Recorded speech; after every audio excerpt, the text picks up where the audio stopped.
que en este país tuvo una repercusión brutal acorde a su proyección, como es Los amores oscuros. Los amores oscuros, donde se parte de una investigación sobre la vida de Lorca, se habla de su última relación sentimental, la que tuvo con el crítico Juan Ramírez de Lucas, y creo que es una novela igualmente recomendable, lo mismo que La princesa Paca, de la que no quiero adelantar mucho. En poesía, bueno, es que me ha traído un regalo que es estupendo, entonces quiero aprovechar, es decir, para presumir de él y enseñárselo, porque me ha dicho que está recién publicado El jardín de la tarde, que es el premio Rafael Morales, uno de los más prestigiosos premios de poesía que hay en este país. Acreditan la rotunda calidad como poeta de nuestro invitado. Hace poco yo tuve la suerte de leer el anterior poemario, El hijo de Darth Vader, que debo decir que me dejó absolutamente impresionada. Si tuviera que leer la trayectoria de él, necesitaríamos la hora y media que tenemos de conferencia solamente para citar la obra suya.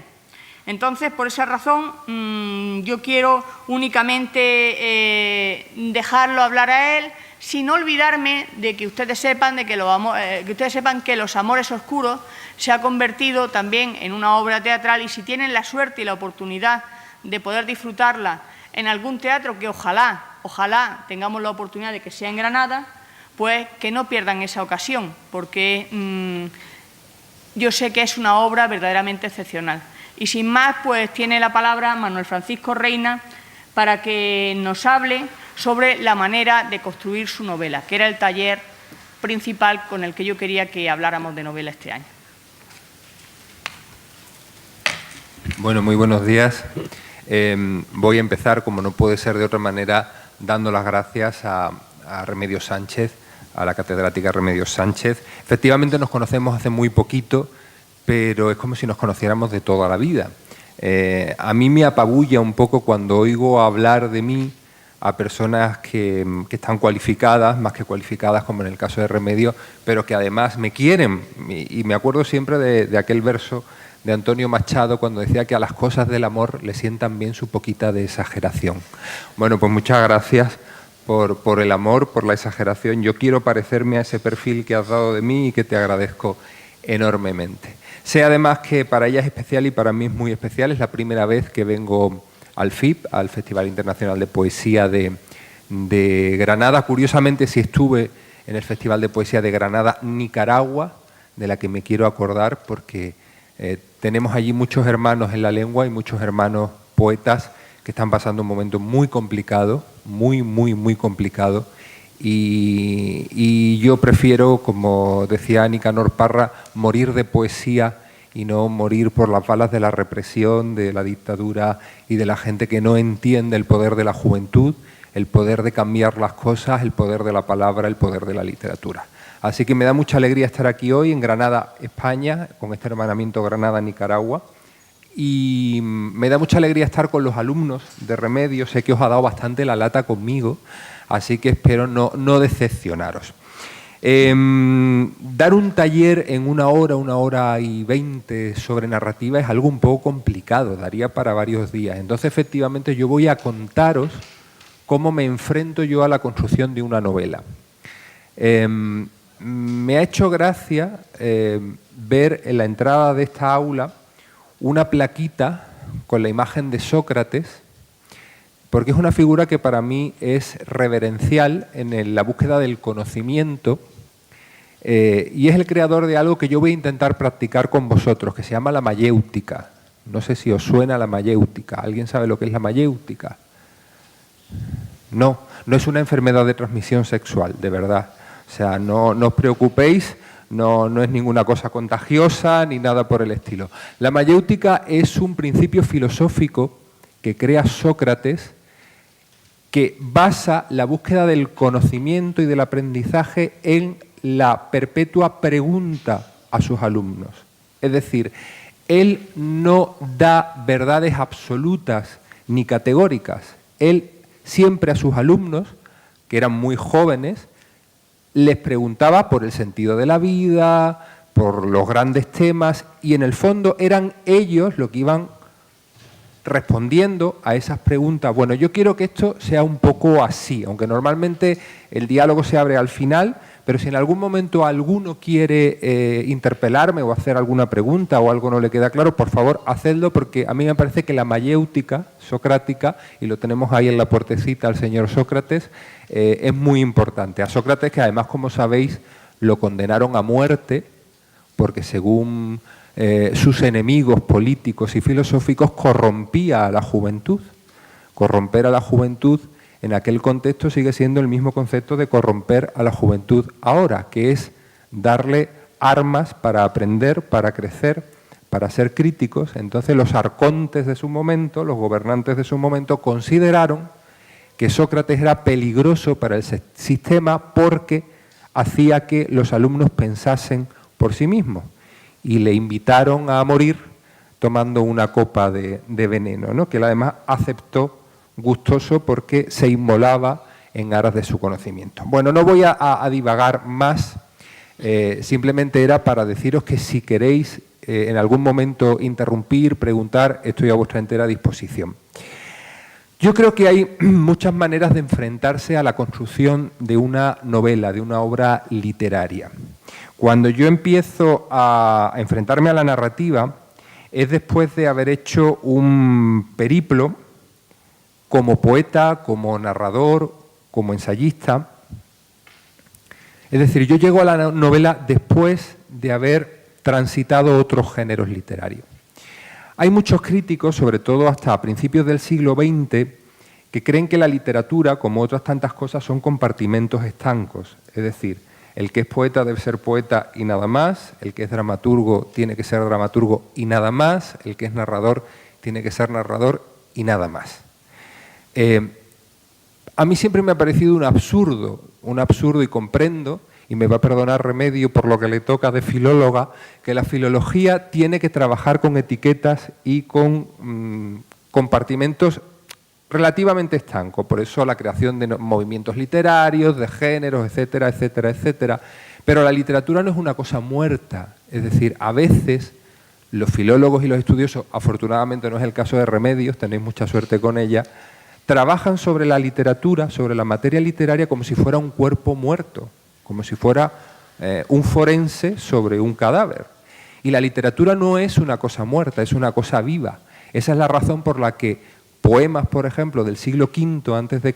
de Safo nos sigan pareciendo de hoy y sirvan para una situación amorosa de hoy, porque son cosa viva. Bueno, digo esto porque para mí la narrativa no se enmarca exactamente en los parámetros de la narrativa tradicional. Es decir, yo respeto los cánones, pero a mí me interesa mucho un concepto que acuñó Octavio Paz, que es el de la poesía total, y que luego otros autores, como Antonio Hernández, que lo habéis tenido aquí el año pasado, o por ejemplo Félix Grande, llaman la literatura total. Es decir, que todos los géneros literarios pueden tener trasvases de unos elementos u otros de otros géneros literarios. Eso en realidad, que parece muy moderno, no lo es, y que es la base en cierto sentido de las literaturas comparadas, por ejemplo, y de la interdisciplinariedad, que es algo tan contemporáneo, tan moderno, y más con los medios tecnológicos que tenemos hoy, ¿no?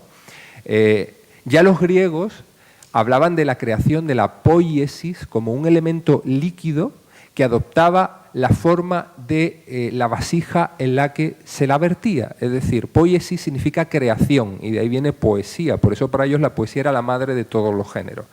Si la forma en la que se vertía la poiesis era el teatro, pues era poesía dramática. Si era amorosa era poesía lírica, si no era épica, y esa era su concepción. Yo voy un poco por ahí. Cuando yo me acerqué a la narrativa, a mí me interesaba mucho la materia histórica. Mi primera novela, La coartada de Antino, se atrevía en cierto sentido a llevarle la contraria a una novelista que para mí ha sido un referente, que es Marguerite Yourcenar, y a llevarle un poco la contraria en las memorias de Adriano. Yo, que había estudiado muchos años latín y griego, cuando me acerqué a las fuentes sobre Adriano, sobre Sabina, sobre Antino, me di cuenta que Marguerite Yourcenar utilizaba el ardite literario para falsear un poco la historia. Y es legítimo, es decir, un escritor no tiene por qué ser fiel a la historia, no tiene por qué serlo. En ese momento que yo me quería enfrentar a mi primera novela, y esta novela que tiene 200 y poco páginas, tardé 5 años en escribirla, tuve la suerte de tener, entre otros muchos mentores, a un escritor del que ya no se acuerda mucho la gente, que es Terence Moix, que es uno de los grandes narradores de novela histórica. Fue Premio Planeta, este año se conmemoran los 25 años de No digas que fue un sueño, que es una novela estupenda que yo os recomiendo. Y cuando yo hablaba con él le decía, Terence, pero ¿cómo le voy a llevar la contraria a Marguerite George Cernar? Todo el mundo va a comparar la novela que yo escriba con las memorias de Adriano y tengo todas las de perder. Y él me decía, no te equivoques, ese es tu reto. Tu reto es escribir una novela que sucede en el mismo contexto, con los mismos personajes y que sea distinta. Eso me llevó 5 años porque yo tardo más en documentarme y en pensar las historias que luego en sentarme a escribirlas. Y después tardo todavía mucho más en retocarlas. Cuando yo me enfrento a este personaje, me meto además a ver la biografía de Marguerite George Cernar, que yo os recomiendo. Se publicaron en Alfaguara, es un volumen maravilloso que se llama La invención de una vida. Y cuando yo me meto a leer las memorias de Marguerite George Cernar, doy con la clave. Hay un momento en el que ella cuenta cómo cuando ella está escribiendo las memorias de Adriano, para ella el emperador Adriano es el alter ego de su padre, con el que ella tenía una relación de amor-odio, porque es un aristócrata muy culto, al que ella veneraba intelectualmente, pero que la abandona absolutamente. Y entonces ella en un momento determinado en sus memorias, que además las publica Josiane de Savigny, que era una de las grandes editoras de la editorial Gallimard, que es la más importante francesa en cuanto a prestigio en ese momento, y que además, os cuento un pequeño chisme, que este tipo de cosas siempre salpimentan las cosas, fue amante de Marguerite George Cernar, con lo cual tenía mucha información de alcoba, si me apuran. Yo me di cuenta que para ella contar la realidad, la crudeza de la personalidad del emperador Adriano era como faltarle el respeto a su padre, al que ella adoraba. Con lo cual ella falsea un poco la historia. Es más, ella tenía una relación con los personajes que yo entiendo porque a mí me pasa igual. Vais a pensar que estoy un poco loco. Bueno, los creadores estamos un poco locos y tenemos nuestras particularidades. Cuando yo estoy escribiendo una historia, yo casi vivo con los personajes, cohabito con los personajes. Me meto tanto en sus vidas para saber cómo hablarían, cómo reaccionarían ante una situación. Y a Marguerite George Cernar le pasaba lo mismo. Entonces, hay un momento muy divertido en el que ella dice, yo sabía que Adriano me mentía, pero yo le dejaba hacer porque cada uno justifica su vida como puede. Y es verdad, es que cada uno justifica su vida como puede. Bueno, ese fue mi primer acercamiento a la novela y a mí me interesó mucho la materia histórica porque, aunque a lo largo de los siglos hemos evolucionado mucho en lo científico, en lo humano seguimos siendo exactamente iguales. Nos movemos por las mismas pasiones, altas o bajas, por los mismos sentimientos, por las mismas pulsiones, y eso es alentador por un lado y desolador por otro. Entonces, ese fue mi primer acercamiento,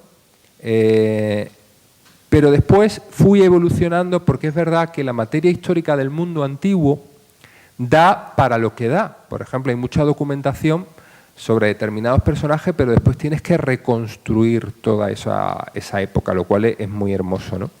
Pero a mí me interesaba más la contemporaneidad. Entonces, de buenas a primeras llega a mis manos un material que es el de Federico García Lorca y su último amor, una carta inédita fechada en Granada el 18 de julio del 36, justo el día del alzamiento militar, que llega por no se sabe qué azar y llega a mis manos, y yo empiezo a reconstruir esa historia. Aquí el reto es otro. Y entonces yo busco un modelo, que es el que os quiero contar, que es un modelo literario que se ha utilizado mucho internacionalmente, pero en España no demasiado, a pesar de que es en España donde se crea. Es un modelo que se llama la novela testimonio o el relato real.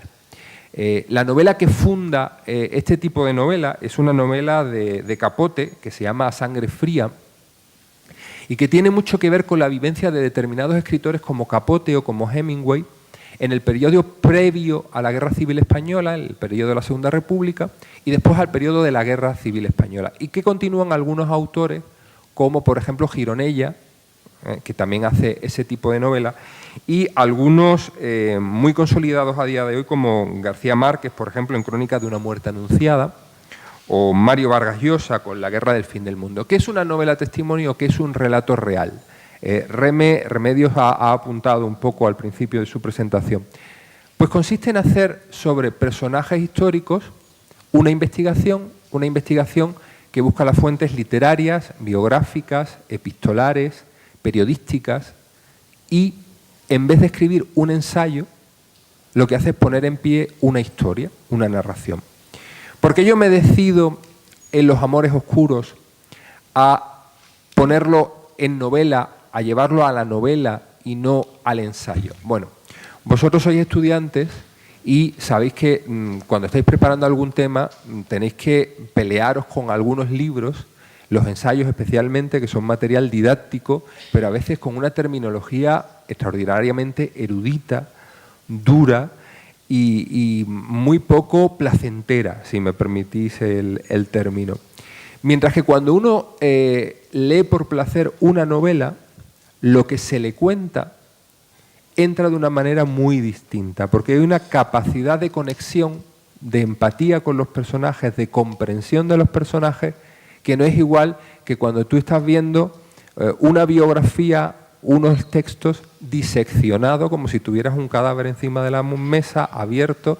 Yo creo que la literatura no es eso, no es eso. Por esa razón yo decidí que en vez de, a pesar de que tenía todo ese material que salió durante 4 días en El País, la carta, los dibujos, las dedicatorias, a Juan Ramírez de Luca, y que zamarreó, todavía andamos tirándonos de los pelos Ian Gibson y yo, o sea que zamarreó ciertos cimientos de los estudios lorquianos, yo decidí escribirlo en novela porque la gente podía empatizar mucho mejor con ese contexto histórico. Claro, en ese sentido yo no hice como Marguerite George Cernar. A mí no me gusta, a pesar de que uno tiene sus empatías con los personajes y con sus afinidades con según qué personajes, yo no quería contar una historia que no fuera exacta. Es decir, esa es la novela testimonio, lo que se cuenta es real. Los datos son exactos. Os voy a contar una cosa muy divertida. Yo le pasé todo este material, como os cuento, al periódico El País, donde colaboro también como crítico literario en Babelia. Lo dieron en portada durante 4 días y de buenas a primeras un crítico reputadísimo hizo una crítica sobre la novela, magnífica. Pero ya sabéis que algunos críticos, como algunos profesores, tienen que poner la puntillita final como para que parezca que son duros, ¿no? Y que el elogio no es del todo, ¿no? Entonces pone al final de la crítica: lo único que me chirría de ese Lorca que nos alegra ver feliz, vivo, sonriendo, gastando bromas, tal, es esas cartas en las que acaba despidiéndose de su amante diciendo: este gordinflón que tanto te quiere. Bueno, a mí me hizo gracia porque cuando sale la crítica le mando un email, pido en la redacción del periódico el email de este señor, le agradezco la crítica elogiosa y le digo: querido amigo, no voy a decir el nombre porque no soy un delator, te agradezco mucho la crítica elogiosa de la novela, solo te recomendaría que te leyeses las cartas que le di a tu periódico y el mío para que las publicara en portada, porque en la postdata Federico se despide este gordinflón que tanto te quiere. Es decir, algo que yo había puesto que era exactamente literal de las cartas inéditas de Federico, a él le parecía que eran demasiado. Claro, ¿qué es lo que pasa? Que cuando tú te acercas a un personaje tan mitificado, y lo estoy diciendo en Granada, en su tierra, que tiene además esta relación de amor-odio tan complicada con Federico en algunos aspectos, ¿no? Parece que si tú cuentas cierta parte de la intimidad de los personajes de una figura internacionalmente conocida y reconocida como Federico García Lorca, le está faltando el respeto, lo estás bajando del pedestal. Yo creo que no, es decir, yo creo que en eso todavía la historiografía, la filología y la literatura española tiene que quitarse ciertos complejos que afortunadamente no suceden en la literatura hispanoamericana. Ya os he contado que, por ejemplo, Vargas Llosa o García Márquez cultivaron y cultivan, en el caso de Vargas Llosa, mucho este formato de la novela real. El sueño del Celta, por ejemplo, es una novela testimonio, es un personaje real del que hace una investigación y luego lo lleva a la novela, ¿no? Porque contar la intimidad de algunos personajes, qué le mueven, qué sentimientos, qué deseos, qué frustraciones tenían, yo creo que en algunos aspectos nos ayudan a conocer mucho mejor a los personajes y a conocer mucho mejor su obra. Es decir, a mí me emocionó profundamente cuando descubro este último amor de Federico García Lorca, Juan Ramírez de Lucas, que en el año 36 tenía 19 años, esa pasión de pronto de un hombre maduro, como era Federico, que en el fondo siempre buscó un compañero de viaje en una época muy complicada, en el que amores como los de Federico y orientaciones como los de Federico podían costarte la vida, como le costó a Federico, entre otras muchas razones. Y de pronto Federico encontró en Juan Ramírez de Lucas a un muchacho de 19 años que se atrevió a dar un paso adelante que no se atrevió a dar un señor, un hombre hecho y derecho como Rafael Rodríguez Rapún, que fue uno de los grandes amores de Federico. Bueno, esto que parece baladí e inútil, yo creo que explica mucho esos últimos años de Federico, en el que Federico deja de ocultarse y decide vivir por la calle de en medio, y eso se nota en su poesía. Y además es muy significativo porque desde esta perspectiva, desde el conocimiento de este personaje y de esta relación que va desde otoño del año 34 hasta la muerte de Federico en el 36, cuando uno lee los sonetos del amor oscuro, uno entiende, imaginaos en la Granada ya en guerra, del primer momento del alzamiento, ese Federico escondido en la guardilla de la Casa de los Rosales, retocando esos sonetos del amor oscuro, sin saber si esta carta que yo conseguí encontrar y que se publicó, enviada a Juan Ramírez de Lucas, retoca ese soneto en el que dice: amor de mis entrañas, viva muerte, en vano espero de tu palabra escrita y pienso con la flor que se marchita que si vivo sin mí quiero perderte. El aire es inmortal, la tierra inerte, en fin. Leer ese poema desde el contexto de saber todo lo que hay vital y biográficamente en un hombre como Federico, que está literalmente cercado, asediado, buscado y perseguido, pues cambia mucho también los parámetros. Quiero decir con esto que desde la filología a veces se tiende a desacreditar el trabajo que los creadores, que los escritores hacen en la construcción de las novelas, y en el fondo no es un trabajo distinto, porque un filólogo establece una hipótesis de estudio sobre los datos que tiene, y un novelista también establece una hipótesis de trabajo. La única diferencia es que pone en pie a esos personajes, los hace hablar bien en primera persona o por otros o a través de otros, y en el fondo está estableciendo las mismas hipótesis literarias o historiográficas o filológicas. Bueno, yo sé que sobre todo Remy os ha hablado de esta novela, La princesa Paca, en el que hay un proceso parecido al que os he contado con Federico García Lorca, con Los amores oscuros, y distinto. Yo os voy a contar.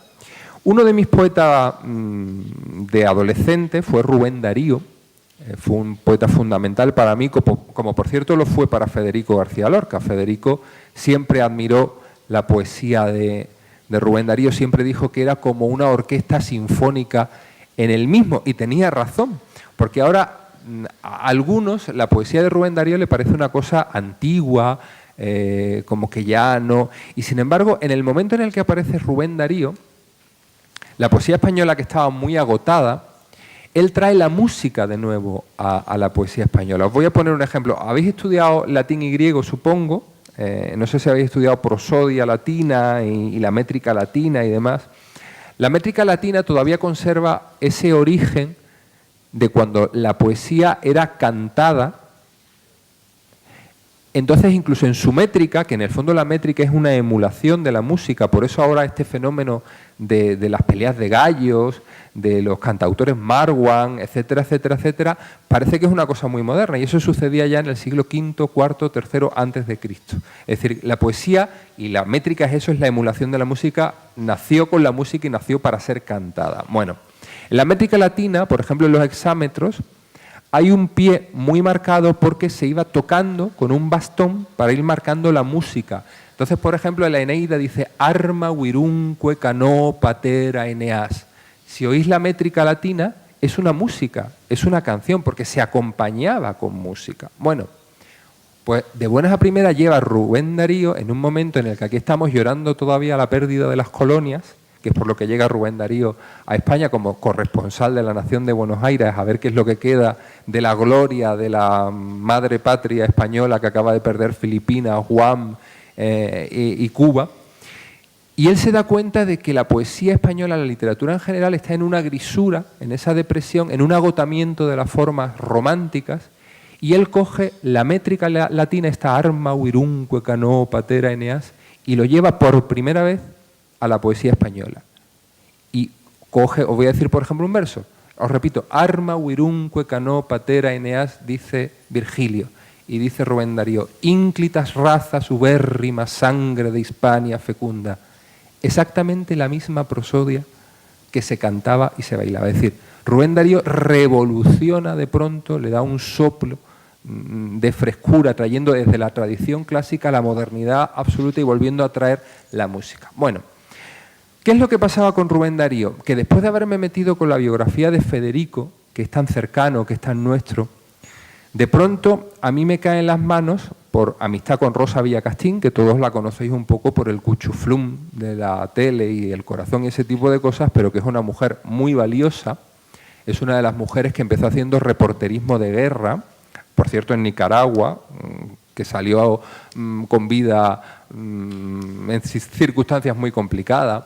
Es una de las periodistas que está en el Congreso de los Diputados el 23F y es una de las que escapa por una de las ventanas. Yo me río mucho con ella porque de pronto le dije, oye Rosa, ¿y cómo se puede salir del reporterismo de guerra y del 23F ilesa y ahora te metes en esto? Y dice, ay mira, porque yo llegué a un momento que me harté de políticos, es mucho más peligroso, me daban más tiros, yo hablo aquí de los trapitos y de las tonterías del corazón y me da más alegría y menos problemas. Y dije, bueno, pues mira, cada uno se organiza la vida como puede y está bien, ¿no? Y está bien. En cualquier caso, Rosa Villacastín, cuando yo publico Los Amores Oscuros, me dice, ¿sabes? Esto que tú has hecho con Federico García Lorca y con su último amor en esta novela, es lo que a mí me gustaría hacer con mi abuela. Yo me quedo así y dice, sí, yo tengo una deuda con mi abuela. Y claro, yo le pregunto inmediatamente, ¿y quién era tu abuela? Y me dice, mi abuela era Francisca Sánchez del Pozo. Yo me quedo ojiplático y le digo, yo la única Francisca Sánchez del Pozo que conozco del mundo de la literatura es la última mujer de Rubén Darío. Me dice, es que mi abuela era la última mujer de Rubén Darío. Yo casi me caigo de la silla. Me dice, mira, yo tengo una serie de cartas, mi abuela donó todo a la Universidad de Madrid, un baúl azul con más de 8.000 documentos en el que había cartas desde Amado Nervo, Los Machado, Valle Inclán, Baroja, Unamuno, pero yo me guardé, me reservé, por pudor y deseo de mi abuela, las cartas más personales, las cartas más íntimas de amor entre Rubén Darío y ella, y Francisca Sánchez del Pozo. Dice, ¿tú te atreverías a meterle mano a esta novela? Dije, hombre, yo para empezar, si me dejas las cartas, pues imaginaos lo que supone, como me pasó con Federico García Lorca, de pronto tener ese material que es la historia.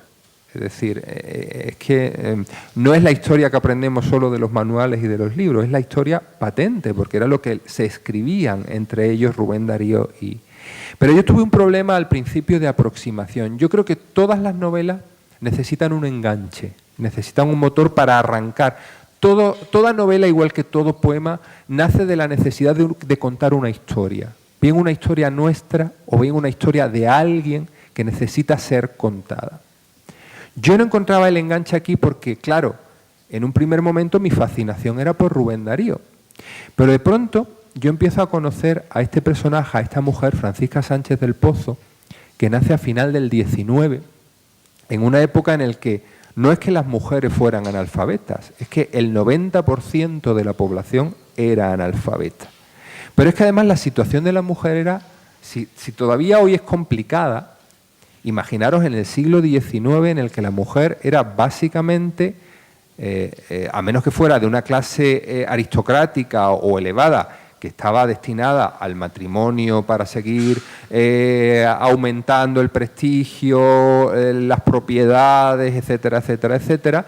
En el caso de mujeres de un nivel social más bajo, eran prácticamente las sirvientas de sus padres, después eran las sirvientas de su marido, las criadas de sus hijos, con lo cual lo de aprender a escribir y a leer era imposible. Bueno, de buenas a primeras yo me doy cuenta de que aquí el personaje no es Rubén Darío. Aquí el personaje es Francisca Sánchez del Pozo. Y es cuando yo ya tengo el enganche con la novela. ¿Por qué? Porque de pronto yo me encuentro con una mujer del siglo XIX, analfabeta, que estaba destinada a cuidar de sus padres y de sus hermanos menores, que se va a vivir a Madrid porque cuando el desastre del 98 hay una desolación económica y una penuria y una hambruna en España brutal, y se va de un pueblecito de Ávila, de Navalsouth, a Madrid, porque su padre le ha hecho favores en la finca de un diputado en Cortes y le ofrece trabajar en los jardines del Palacio Real. Bueno, pues esos azares de la vida, como decía Byron, la realidad imita a la ficción, ¿no? Porque hay muchas cosas que suceden en la realidad que cuando uno las pone en papel parece que se está pasando de frenada, ¿no? Porque es demasiado. Y en esos jardines ella iba todos los días a llevarle la comida a su padre, el almuerzo a su padre. Y de buenas a primeras, en una de esas veces que va a llevarle el almuerzo a su padre, se encuentra con dos señores muy raros. Eso lo cuenta ella porque además, como vivió muchos años, vivió 90 y tantos años, Carmen Conde, la primera mujer miembro de la Real Academia de la Lengua, y su marido, Antonio Oliver Belmas, tuvieron el buen criterio y el juicio de grabarla, y está todo en la radioteca de Radio Nacional de España, lo podéis oír si queréis. De buenas a primeras ella cuenta, muy graciosa, que ella viene de llevar el almuerzo a sus padres y se encuentran con dos señores muy raros, vestidos muy raros, con unos chalecos, unas casacas de colores muy llamativos, unas leontinas, unos monóculos, uno con una barba muy larga, muy puntiaguda, y otro un señor muy guapo, un hombre muy guapo, pero muy extraño, que parecía medio indio, decía ella, que hablaba con un acento que a ella la dejaba como emborrachada, y esos dos señores eran Ramón María del Valle Inclán y Rubén Darío, que se habían perdido por los jardines reales y se encuentran con ella. Le preguntan cómo llegar a su destino, y Rubén Darío ya lanza el anzuelo a esta muchacha, que tenía entonces 18 o 19 años, y empieza a frecuentarla.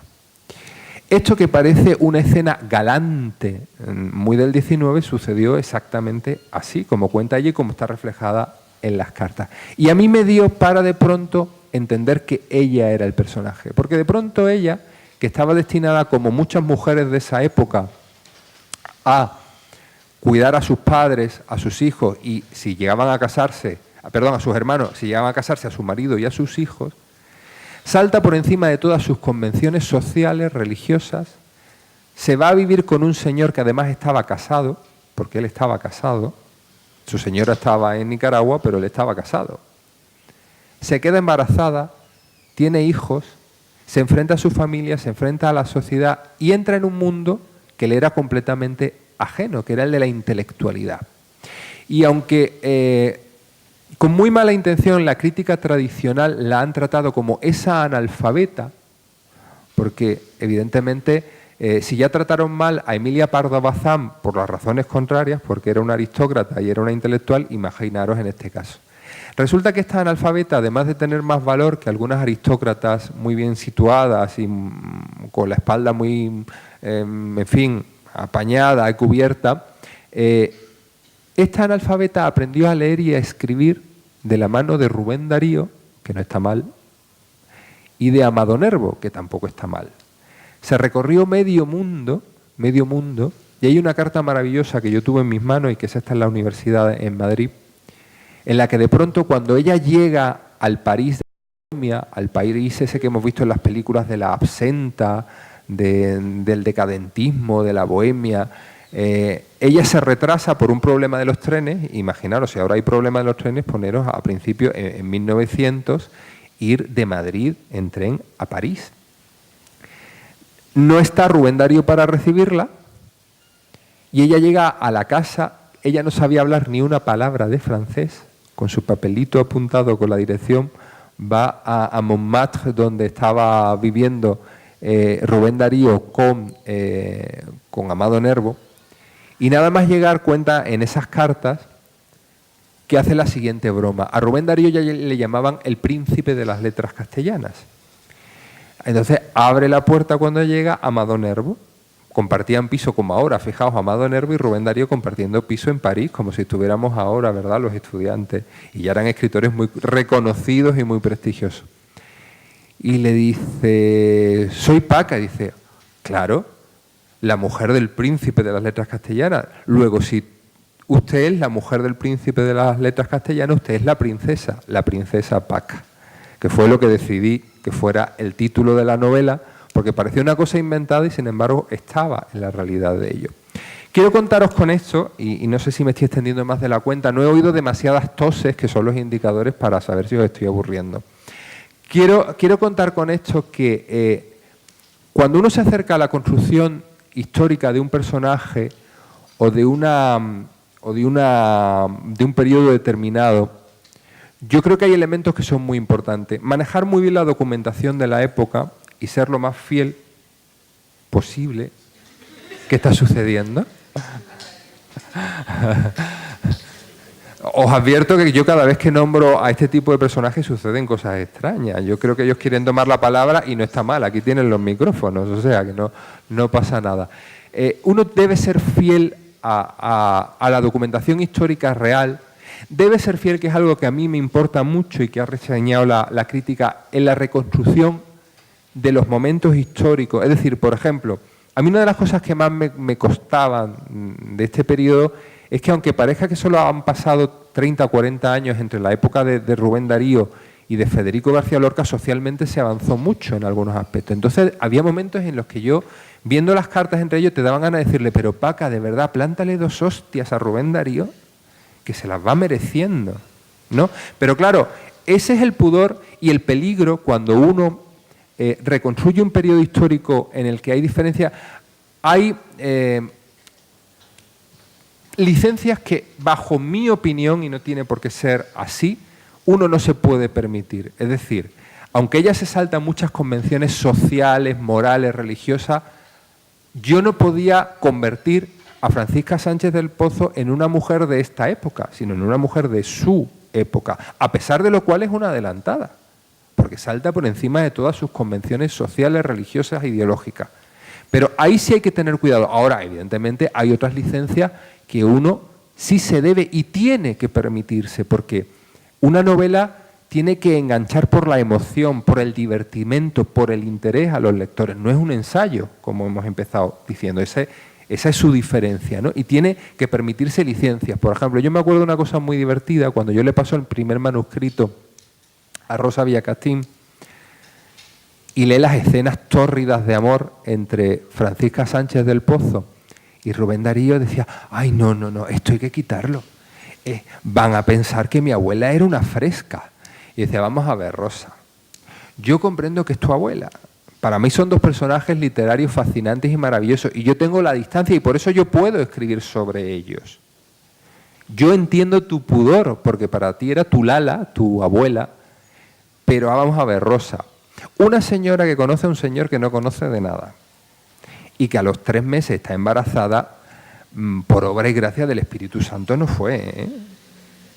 Entonces ella le daba la risa y me decía, tienes razón.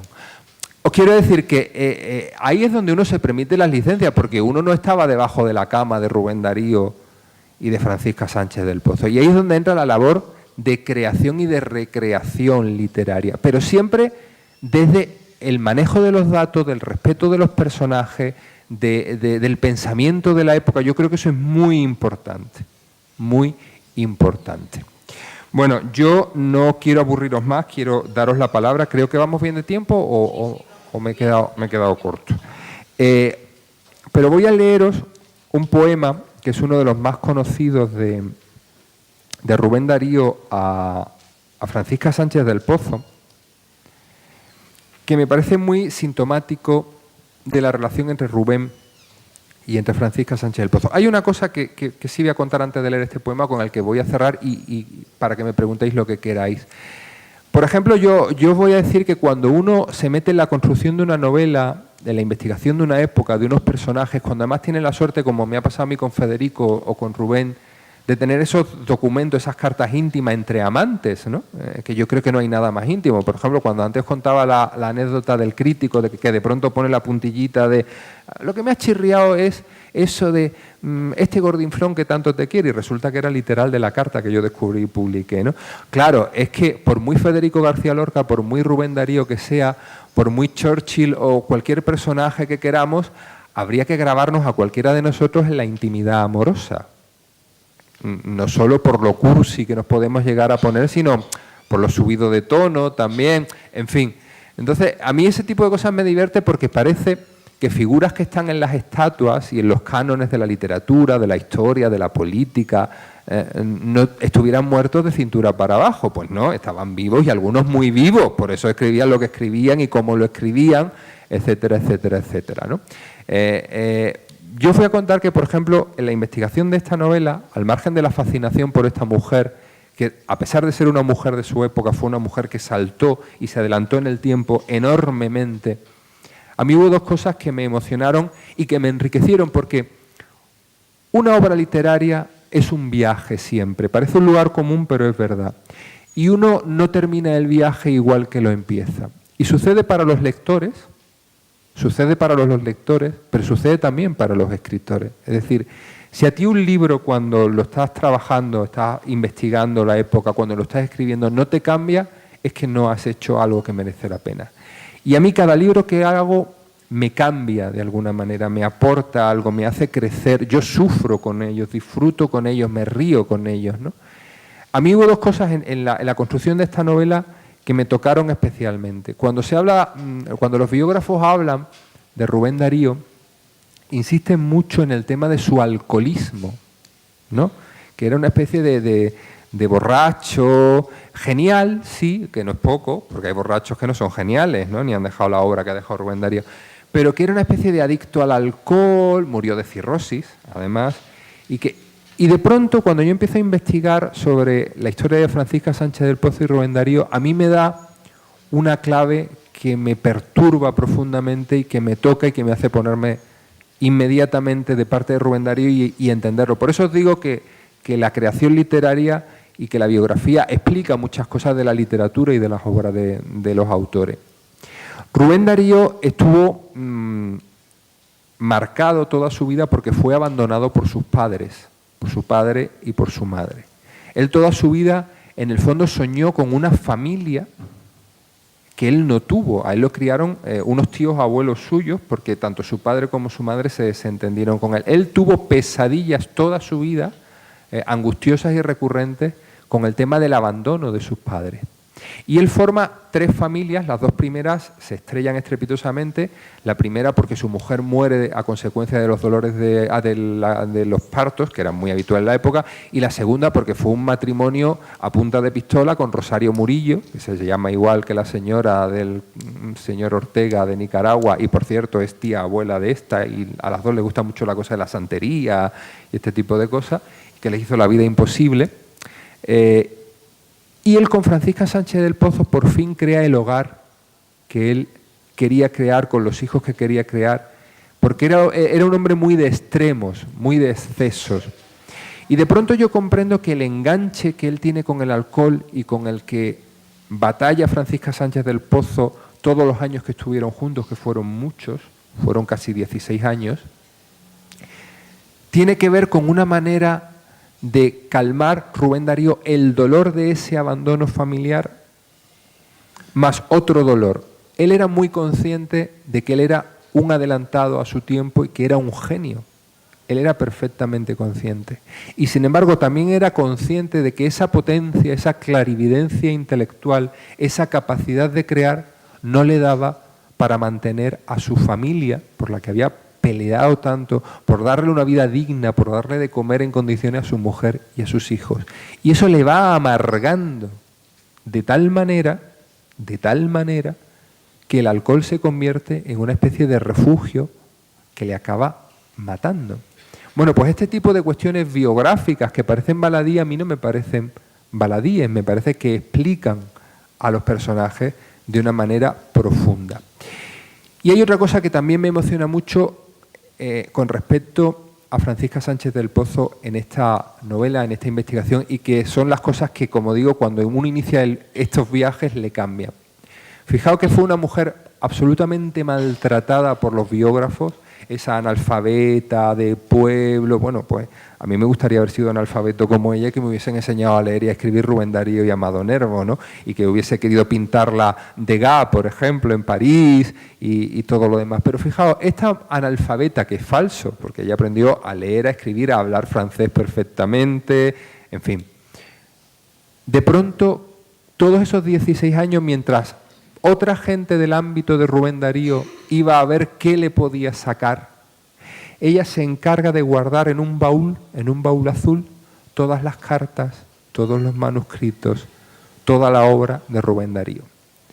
Hasta el final de sus días, ella conservó ese legado en ese baúl azul. Cuando ella pasa momentos de carestía económica brutales, que hubo universidades, sobre todo estadounidenses, desde la Columbia a otras muchas, que quiso comprarle a precio de oro ese legado, y ella no consintió vender ni un solo documento. Y yo creo que esa es una prueba de amor absolutamente irrefutable, porque esta mujer analfabeta de pueblo, que salta por encima de sus convicciones religiosas, políticas, sociales, ideológicas, comprende que Rubén Darío era su obra. Y que la manera de seguir amando y respetando a Rubén Darío era que todo su legado permaneciera junto y dejarlo donde Rubén quería que estuviese, que era en Madrid y en la universidad. Y así se hizo. Cuando ella sabe que va a morir, ella, a través de Carmen Conde y Antonio Oliver Balmás, lega, sin pedir un céntimo, esos más de 8.000 documentos inéditos, cartas, etcétera, fotos, etcétera, etcétera, a la Universidad Española. Yo creo que, en fin, es una prueba evidente, y todo eso está aquí y es parte del viaje que yo os quería contar, de esto de construir una novela testimonio, un relato real. Y voy a cerrar, si me permitís, quedando abierto a vuestras preguntas, con este poema muy conocido.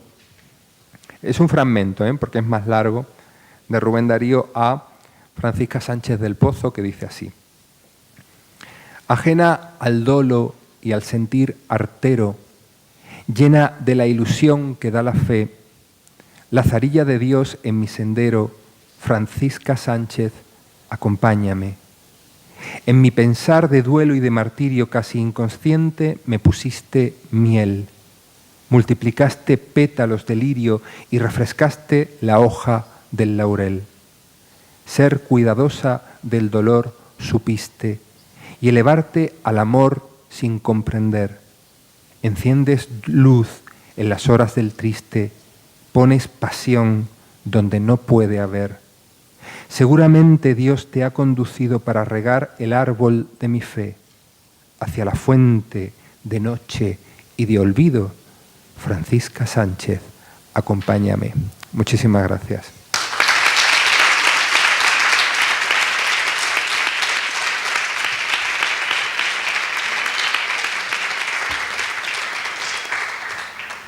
Muy bien, tras la espléndida exposición de Manuel Francisco, que yo he lamentado perderme esos 15 minutos clave, pero estamos gestionando 1000 cosas para que todo salga bien con nuestros invitados. ¿Alguna intervención, alguna pregunta, algún comentario? ¿Preguntas? Manuel Francisco suele ser muy claro, o sea que yo comprendo que haya dejado meridianamente diáfanas las apreciaciones sobre cómo hacer una novela y cómo se hace una novela partiendo de un personaje real y de una biografía. ¿Hay algún comentario, alguna idea? Ah, sí, perdón. Quería preguntarle trabajo, por ejemplo, de investigación, de campo, que siempre da una publicidad a los libros, a diferencia mejor de otros libros que a lo mejor no hay un trasfondo de investigación, y que eso también pues, le da un valor real y que a veces, pues, muchas veces pues, no está apreciado, o muchas personas mejor no lo valoran, pero que es muy valorable y que eso requiere un tiempo. Mira, a mí me parece fundamental, yo te cuento varios ejemplos. Por ejemplo, en la coartada de Antino, que ahí había más para poder inventar, si me apuras, para poder crear, porque la documentación que hay, pues bueno, son las fuentes de Suetonio, aunque se cuentan bastante en Suetonio, por ejemplo, de Adriano, de Antino, de la emperatriz Sabina, de la vida de la familia imperial de Adriano. Pero de pronto, por ejemplo, yo me pegué casi 3 años, yo tenía en mi mesa de trabajo los planos de la Atenas de la época, o de la Roma de la época, que será una idiotez, pero yo necesitaba verlos moverse por la ciudad. Es decir, yo no podía decir, pues iban a la colina palatina, o por ejemplo, Alejandría, ¿no? Yo tenía los planos de la Alejandría de la época. Hay gente que no necesita... yo sí.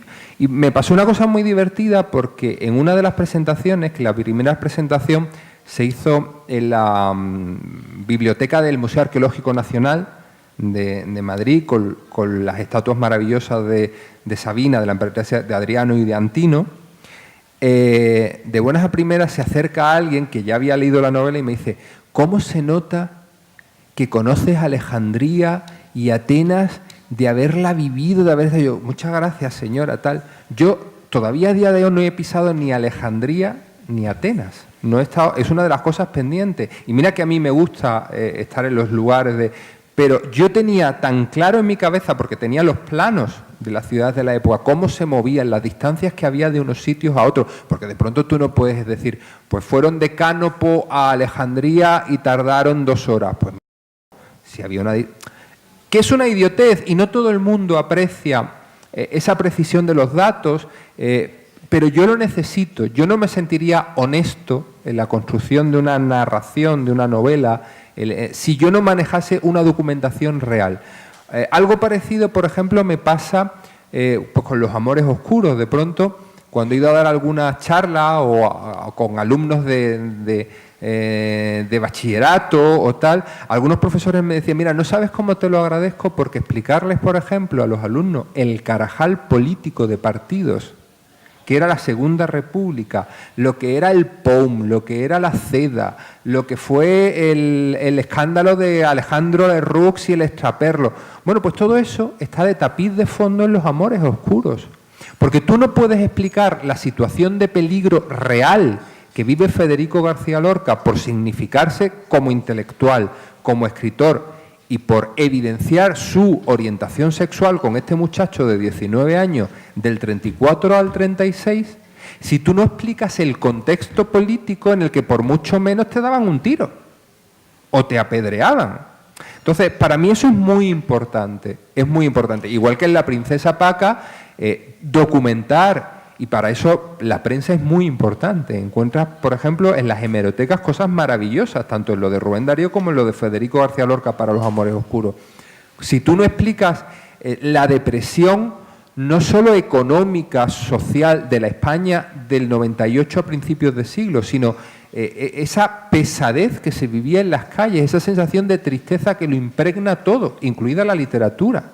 Y de pronto llega este loco maravilloso de Nicaragua, este Rubén Darío, y viene con la marcha triunfal, lo que os he dicho, y mete la música otra vez, la poesía. Claro que fue un revolucionario, porque de pronto ilumina la sociedad española y le da una clarividencia. Por ejemplo, en esta novela hay muchos extractos, no solo de cartas, sino de artículos de Rubén Darío, que a mí me sorprendieron porque yo a Rubén Darío lo conocía como el gran escritor que es y revolucionario en la literatura. Pero de pronto cuando yo veo el pensamiento político de Rubén Darío, porque Rubén Darío en realidad de lo que comió fue de los artículos, fue de ser corresponsal de La Nación de Buenos Aires, primero en Madrid y luego en París. Y cuando tú, por ejemplo, lees los artículos en el que él dice meridianamente claro que la participación de Estados Unidos en quitarle a España Cuba no es más que un pretexto contra el imperialismo español, supuestamente, para que Estados Unidos pueda hacer imperialismo sobre todos los países hispanoamericanos de su eje, y tú dices, pero este tío en 1898 y 1899 tenía más clarividencia que algunos analistas políticos de hoy. Entonces, a mí todo eso, por ejemplo, me enriqueció muchísimo y me gustó muchísimo porque de pronto cuando se estudia a Rubén Darío se le estudia como escritor, como poeta básicamente, pero de pronto Rubén Darío tiene una obra periodística y sobre todo una obra de pensamiento político que es brutal, es vigente en muchos aspectos todavía, ¿no? Bueno, pues eso hay quien no lo aprecia, que le parece que es, bueno, pues como relleno. No, no es relleno. Te explican los contextos de los personajes, la historia de los personajes y las circunstancias en las que viven los personajes. ¿Por qué Federico a Juan no puede decir es mi novio o es mi pareja? Porque primero en la época no se estilaba, se decía mi amigo. Es más, en el mundo en el que vive Federico, en el que está el flamenco muy presente, está la copla muy presente, hay incluso coplas, hay una copla muy conocida que escribe Rafael de León, el gran autor de Los ojos verdes, de Tatuaje, de todas esas grandes coplas, que se llama Mi amigo y que habla de los amores homoeróticos. Ahí no podemos ser anacrónicos. Yo no puedo inventarme de pronto que Federico decía, aquí llego con mi novio. No, porque no era así, no se puede decir. Sin embargo, sí puedo contar que él se llevaba a ese muchacho, que era su último amor, a los estrenos al español, porque además hay crónicas en las que hablan de cómo, por ejemplo, ciertos elementos de la falange o de los requeteos de los punk los insultaba públicamente, porque él no lo llamaba lo que no se llamaba en la época, pero sí decide vivir su relación a la luz, y eso es una de las razones que le cuesta la vida. Bueno, pues todas estas documentaciones de los contextos históricos son muy importantes en la construcción de una novela, al menos para mí. Hay quien prescinde absolutamente de todo eso, pero para mí es muy importante. Pues estupendo, le damos las gracias y un aplauso a Manuel Francisco.